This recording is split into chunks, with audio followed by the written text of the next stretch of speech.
ভাই কি খাচ্ছেন আপনি? কথা তুই এখান থেকে ফিরে যা। ভাই ওরা খাবে না, ও কথা কথা দরকার নেই, সে যা খাই পারবে। এখান থেকে ফিরে যায়। কথা তুই এখান থেকে ফিরে যা। না মানে আসলে আমার আমাদের একটু বসে দিতে পারে, বসে এখান থেকে ফিরে যা। সে ওইটুকু খেলতে চলে গেল।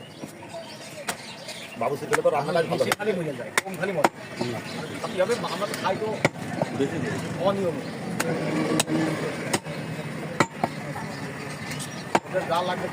আর আমরা আমাদের মান তো মানে আমরা খেতে খেতে মানে বড় বড় বর্তমানে বানাবো দক্ষিণ এশিয়ার।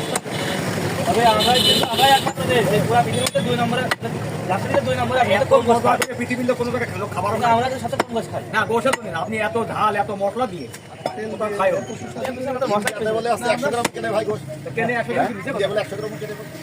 আমি ওই যে 100 গ্রাম মাছ কেনে। আমি ভেলোরে শহীদ মার্কেটে দেখেছি ফ্যামিলি যে কয়টা আঙুলির পাট দিয়ে মনে হয় আঙুল ছুঁয়ে যাচ্ছে।